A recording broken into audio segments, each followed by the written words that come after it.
for leading the worship. And I would like to welcome each and every one of you today.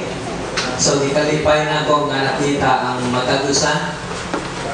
So, there are those who are not yet here today, kay tuwa pa sila sa probinsya. Nagadto sila sa, of course, ibisita nila ilang mga loved ones nga wala na karon din nga kalibutan. Probably they're happy to spare a time for them, and at the same time, to meet those who are still alive. And kaganihan, naglantaw-lantaw to it seems nga ang diri nga side, murag na reservation, but those who are having the reservation, wala pagkaabot. Pero I think murag nangabot na siguro, kay naa naman ang kadaghanan, except for those who are, for that family or that clan who's preparing for the birthday celebration today. So nag-mention na sila kagahapon that they can come today. But what we can do is that we can celebrate in the presence of God. Amen ba na? So, mag-ampo natin before the word, kung andam ng Matagusa. And then, murag diri siguro ang side nga makita na ko tanan. O, sa manila. But we will allow the Lord to speak to us today. Father, we're grateful that your presence is strong with us. Regardless of who we are, what we experience, you are the same God who can change our situation. The same God to make us happy and inspire us, and to make us alive and make us a blessing. Today, we allow your word to be ministered, to minister each one of us. And we allow your word to strike the balance that will enable us to be the kind of person that you long us to be. Today, we allow your Spirit, and we welcome your Spirit to be with us, to continue to move within, and to give us the progress and the growth that we need to become effective in this life. That is our prayer and declaration. And everybody say, Amen. Again, akong gingon nga maayong buntag sa tanan. For the past few days, namin gipang bisitahan.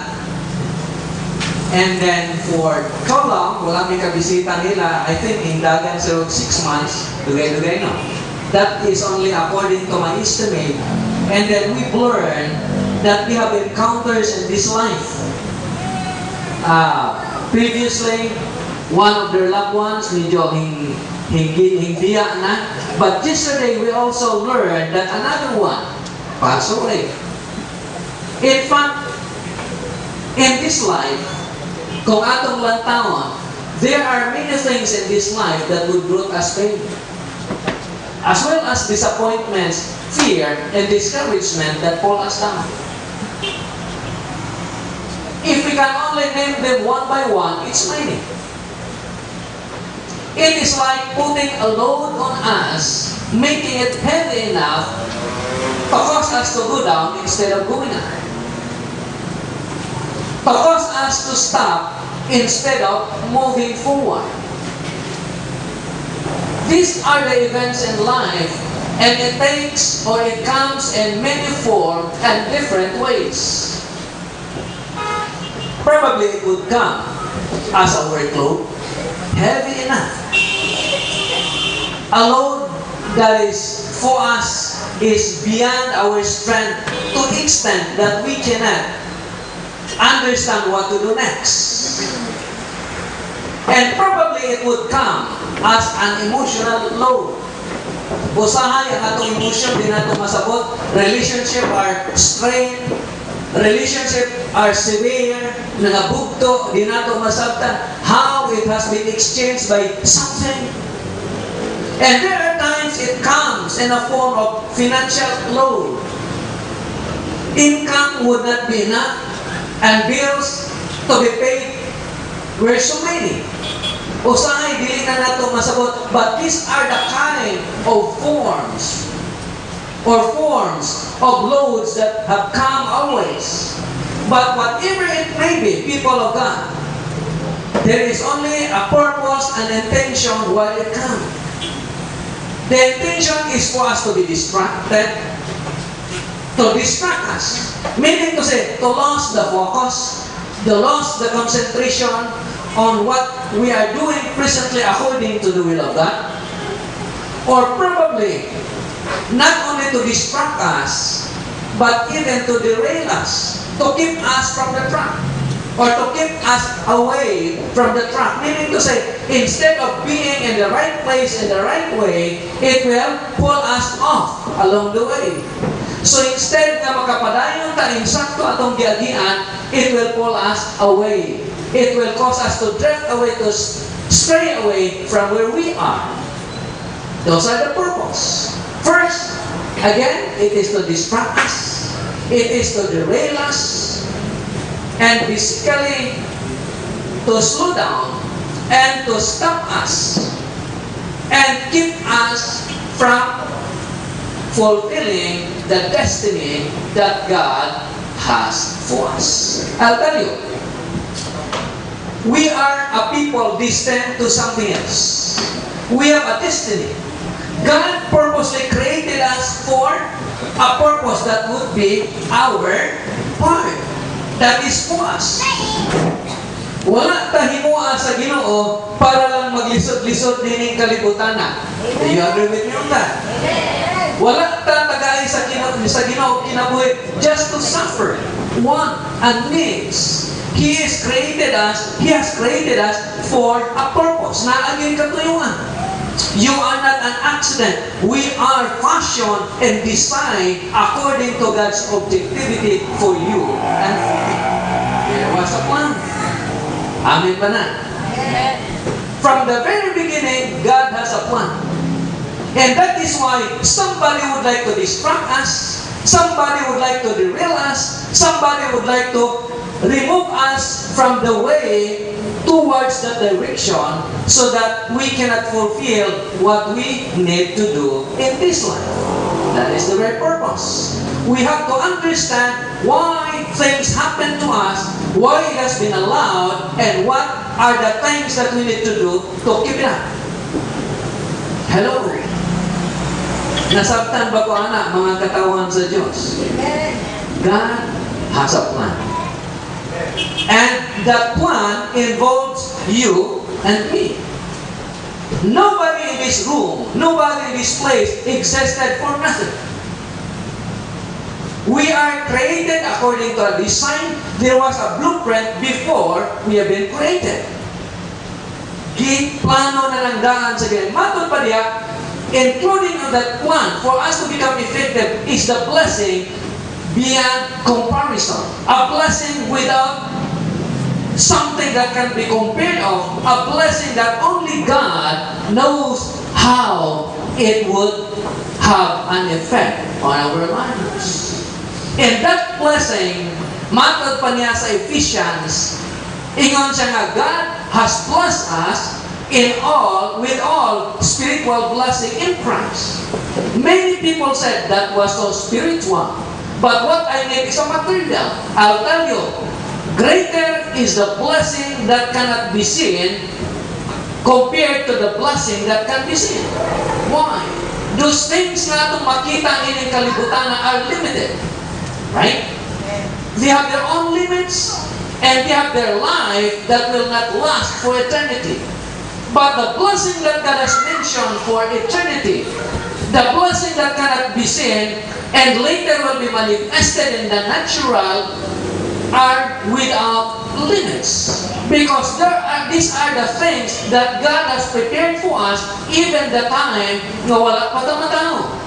Matod pa niya, the blessing that God has prepared was conceived, was prepared, and was there even before the foundation of the world. Saan ito pa? Wag pa mapurma ang pundasyon. Even before. Plano pa sa Ginoo, nakita na the completion of that plan, of that blueprint, everything has been prepared. Wala na naligtaan sa Ginoo. Dili na parehas nato nga magplano, pag-abot na sa actual, makita nato nga naikulang, kay natay na limtan. Am I right? Parehang kaganihan? Praise the Lord. Sa'yo kayo may magmata, pero ang uban wala kumangon.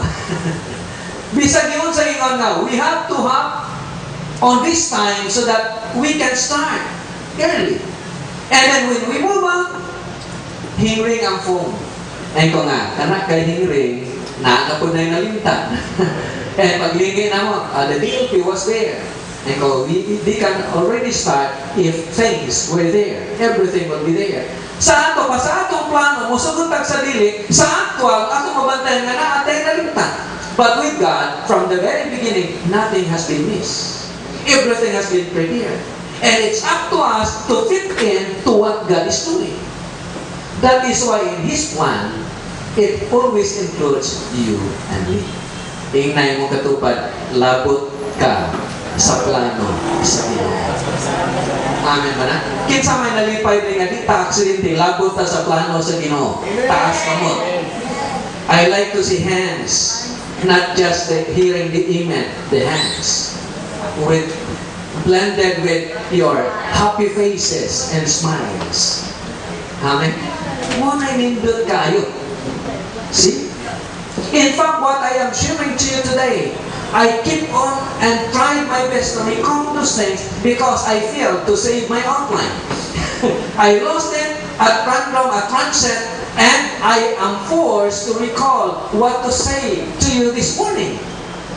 So, grabe yung paningkamot para mahinumduman o gunsay nawala. Diba? Lisod kayo ba hinumduman kung gunsay nawala kayo. Usahay, not exactly the same will be delivered. There are changes. But I do believe if there will be changes, that change will be for us today.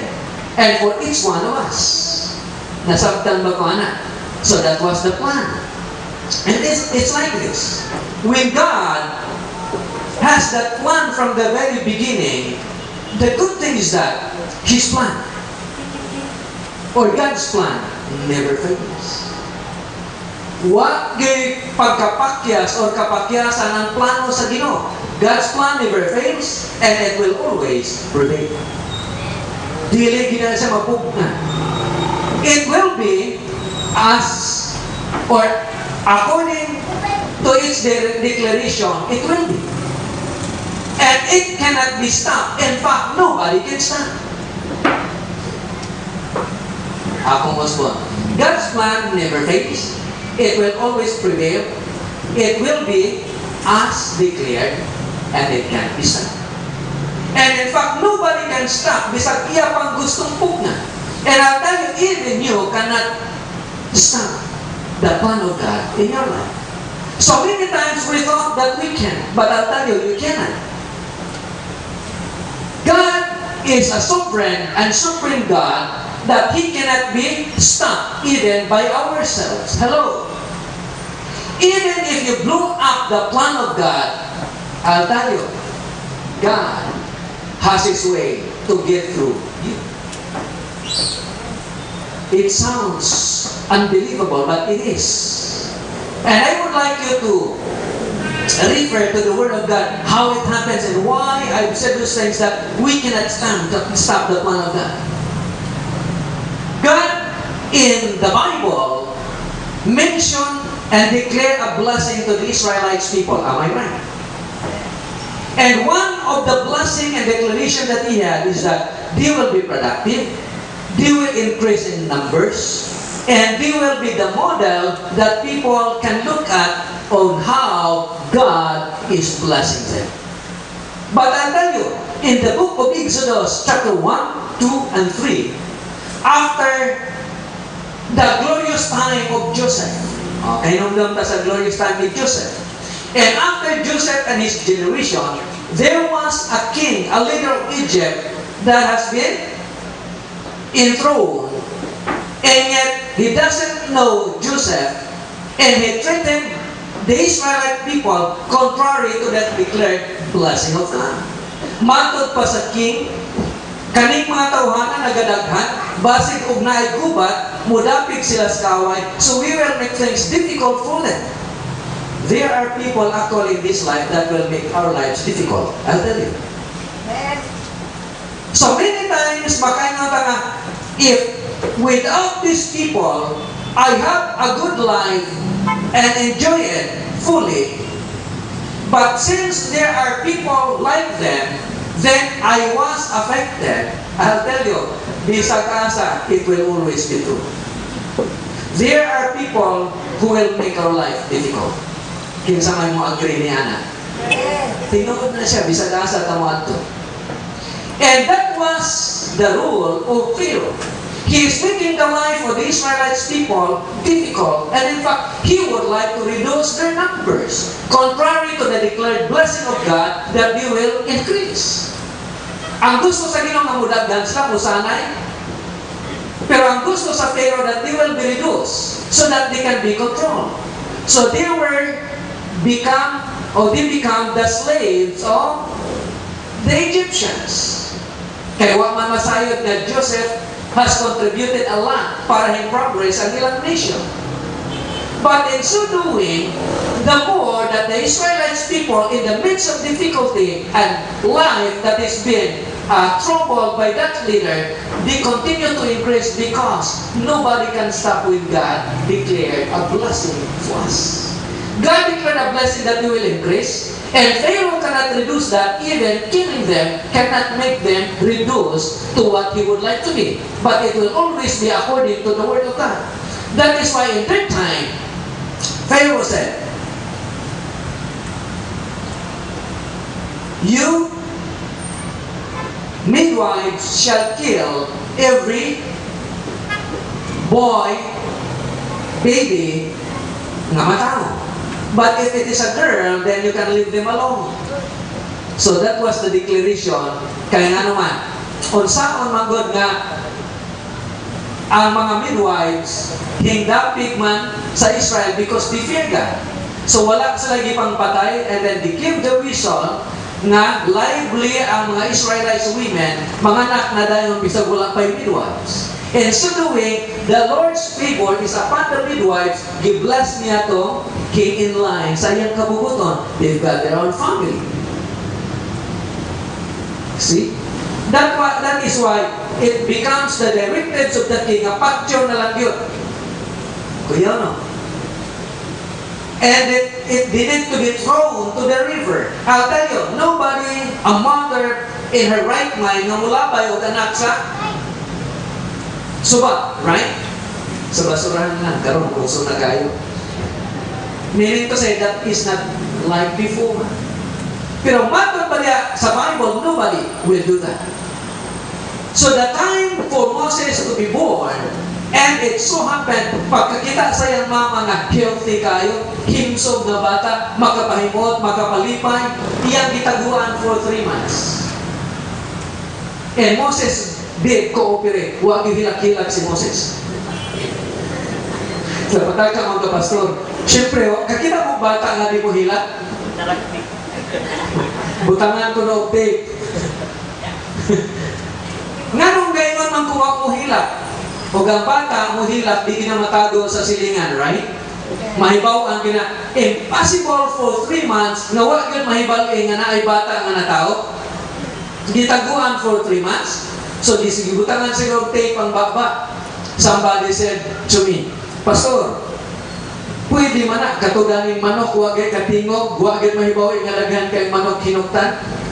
Kung ano man, isa butangan tape ang sumo. Kung may kamatay sa manok siya, huwag mabuhay labot ng ilong. And then, it dawned to me that was a joke, that Moses did not cry for 3 months. But I'll tell you, regardless of what happened, she was able to hid Moses for 3 months. Until then, di na gud matago. So ilan na lang ipaano. Ha? What I mean is that gibutang siya sa sudlanan nga dili siya malunod, o niya gibutang siya dito sa suba, but somebody keep an eye with Moses. Giyon sa man. While Moses was on that shrub, was on that kanang gamay nga baruto, hinimo sa iyang mama, Miriam was standing afar off. The sister was there. So nindot yun kay naigisuon. The sister was there watching what will happen next. And then nakit-an man sa daughter sa Pharaoh ang basket, unya pagtanaw nila, it was a baby, matod pa sa daughter sa Pharaoh. This is one of the Hebrew children. And he has a compassion towards Moses. So nindot ang Ginoo no, mupadala siya tao nga kabalong maluoy. Ang niyang gibuhat, she ran towards the daughter of Pharaoh. Matod pa niya, Ma'am, would you like to have somebody to take care of the baby for you? And then, matod pa sa daughter of Pharaoh, do it for me, and I will pay who will ever take care of this child. And then, ikuha ni Miriam ang ilang mama mismo para mo ibubantay o mathematical process. What? Ang story. See? God never abandoned Moses because He has a plan and a purpose not only for the Israelites people but also for Moses. And the time came for that purpose to be materialized. But Moses blew it up. Sa ato pa nasayop si Moses. Nga naman, he was so confident, overconfident that he can deliver his people. His training was that he was raised by his own mother. Sa ato pa nakabalo asa siya nagagikan his roots, that he's not an Egyptian but a Hebrew, an Israelite. He knew that his people were slaves, though they are destined to be the kings. Don't you know that? Moses knew that they were destined to be kings, to be rulers, but they become slaves. And he's trained, not only raising up with a godly fear, but he was risen to become an heir to the throne. Sa ato pang pulihay, yapon sa namahimong leader sa Egyptians. And matod pa niya, he was trained by the greatest universities in Egypt during their time. And matod pa ni Paul, Moses was the most eloquent orator in his time. Don't you know that? And because of that overconfident, Moses intervened with the case of his people not according to the timetable of God, and he ended up killing somebody. He blew it up and he ran for his life. But I'll tell you, even if he will blow it up, it will be blown up, it will be destroyed, God would never give up on us. Mga na kanindot sa Ginoo kay di tayo give up. Kita mo give up ta sa tong kaugalingon pero ang Ginoo dili gyud. When Moses ran for his life, in fact he was the strongest sa iyang time. Manong strongest man, that would be the part of his training. He cannot kill that Egyptian na under dito sa mga taskmaster if he is not that strong. Right? Those people oversee the slaves. But Moses killed that person. And when he ran for his life, he drove all the shepherds dito nga dili maka-inom ang mga karnero ni Jethro the priest, that one of the daughter of Jethro become his wife. He had to drive out so that those flocks can bring, meaning to say only one person against the shepherds, many. He was able to post them back. Sa ato pa, he was that strong. He got the training. He was expected to be the incoming ruler of Egypt. Don't you know that? Wala na agree. Sige na. That was the case. But Moses,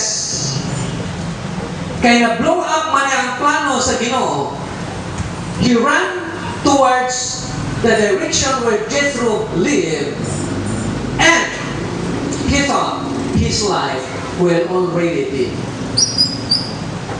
dedicated to taking care of flocks. Sa ato pa mahimo na lang siyang magbalantay og mga karnero. But I'll tell you, God has not given him up. When he moved towards the mountain of God, at the other side of Sinai, the Lord take his time, because it's time to deliver his people. And he began to call Moses. He always have a way to get through towards you, towards me, to every person that he would like to. So yung giduulan si Moses, and he caught the attention of Moses by making a fire on a shrubs without burning. There will be no such fire na dili makasunog na ba? Kung naagay kalayo, naay ka ng sunugable nga material, sunugable ba na? Masunog yun na. But God caught his attention a flame that cannot consume. But the Bible said God is a consuming fire. It can burn even a person who is unholy. But during this time, God became a flame that cannot burn something because he would like to attract somebody, and that was Moses. And that was the turning point that Moses was back to the original plan of God as the deliverer. Sa ato pa, wala agad makahunong si Moses, bisag nasayop siya, wag yun mahunong ang plano sa Ginoo. That is why I mentioned to you that even if you blow up things, you cannot stop the purpose, the will, and the plan of God in your life. Amen, katupad. Hindi na matapos ang Ginoo, samtang adon na patay gininawa. Amen ba na? Nasabtan ako niya na. The next. That was Exodus 1, 2, 3. Gikantal sa Ephesians 1:4, the plan of God. And then nakita nato sa Exodus 3 chapters, God will always fulfill His word. And I would like you to be with me on the last verses nga itong pagaling nito. The usual verse nga itong paghisgutan. Kabalo pa mo na, nga itong gitanaw na ginaangko na to, but that verse is not for us, but for the Israelites. Hello. But I'll tell you, if that would be for the Israelites, we can glean something for us that if God can do it to them, He can do it also through us. To us, right? In that verse, makita nato sa Jeremiah 29:11. Can you memorize that for me? For I know the plans that I have for you, declares the Lord. Plan for what? Plan to prosper you and not to harm you. Plans to give you hope and a future. So this verse, kung atong tanawon, atong ginagawa, am I right? Memoryado kayo na to. But I'll tell you, basaha gikan sa sinugdanan. Di ba it was for the Israelites people? This is the time when the people of God began to resist the move of the Lord. Sa time nila Moses blown it up. But during the time of Jeremiah, they resisted the plan of God.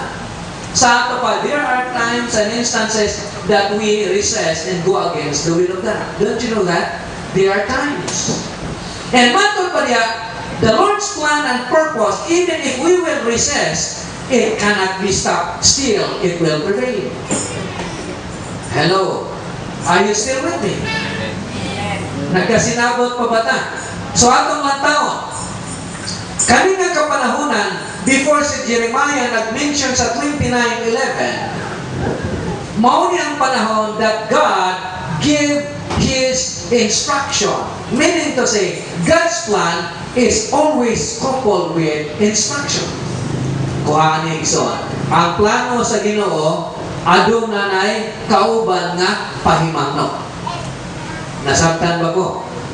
Kaya plano lang, o niya walay instruction o kung saan nato, we can't make it.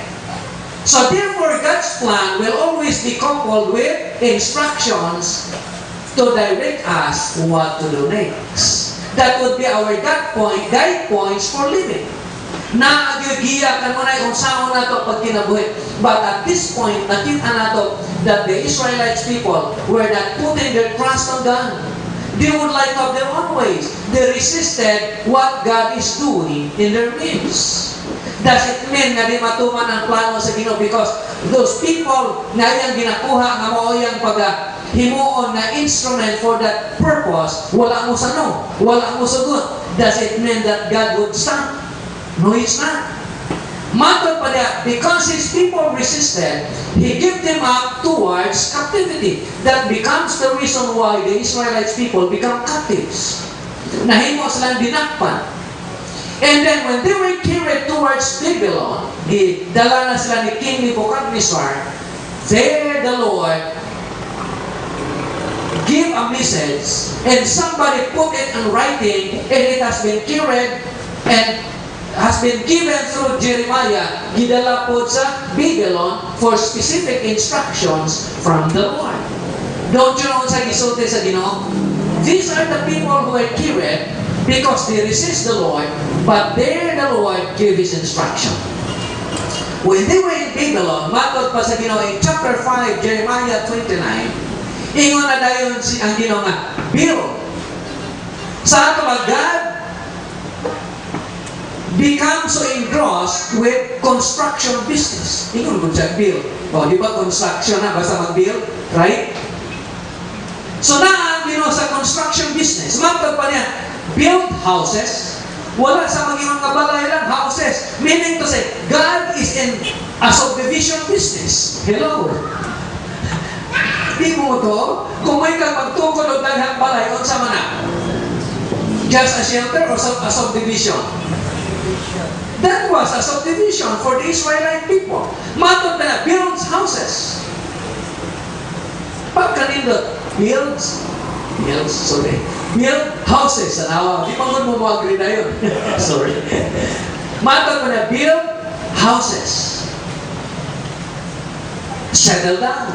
Meaning to say, God would like them to settle. And to do something while they are settling down on that particular place. Matod pa sa inyo, build houses, settle down, plant gardens. Hello? Sila plant gardens. Ang atong nahibaw ang naging garden on sa ganit, kanang tamnan na gulay. Tama no? Pero today, gardens could be named as something that is a beautiful scenery for people to come, right? Kuhilo pa gina.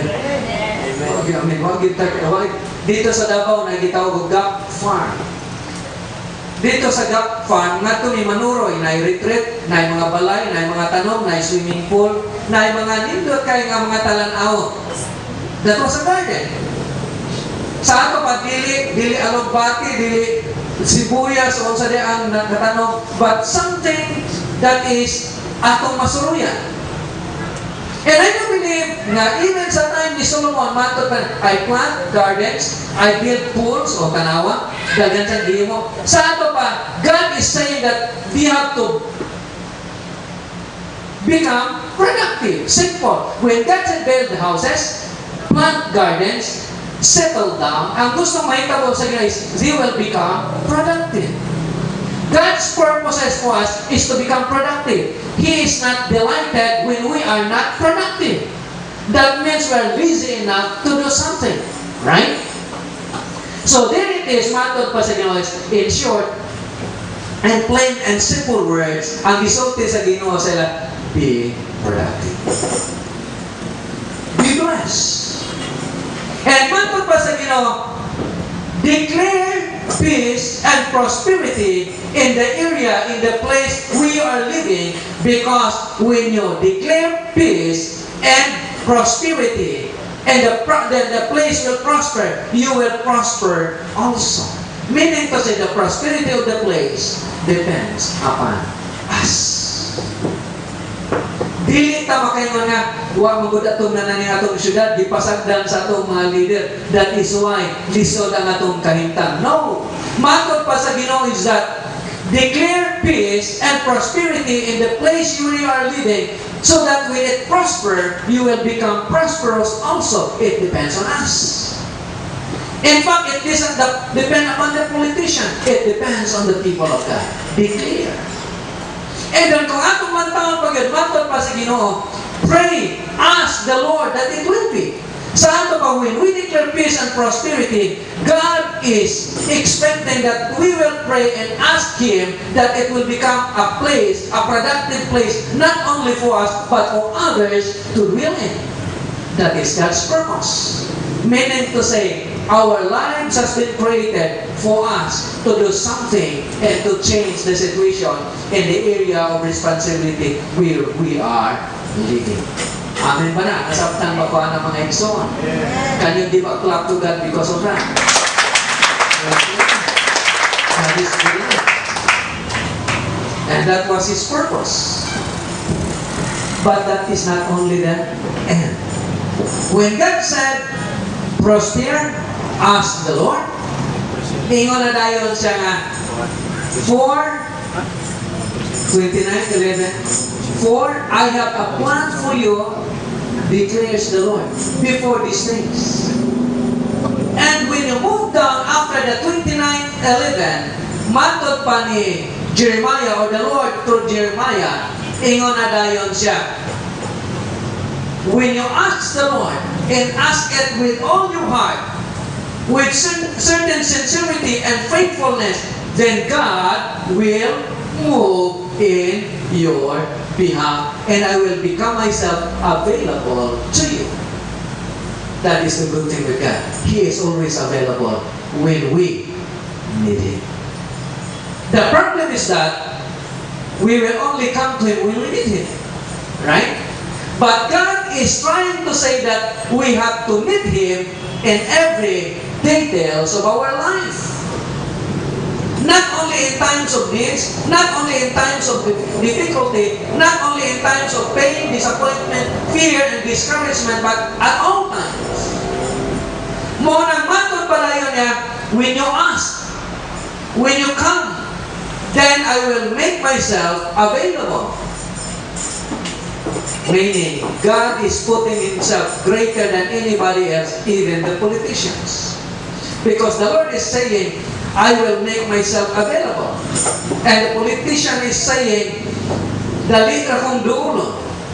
Pero pagkalisod, pangitaon. When God is saying, I am available, meaning to say, He is there, sayon duulon, sayon put pangitaon. Right? That is the declaration of God. I will be available to you.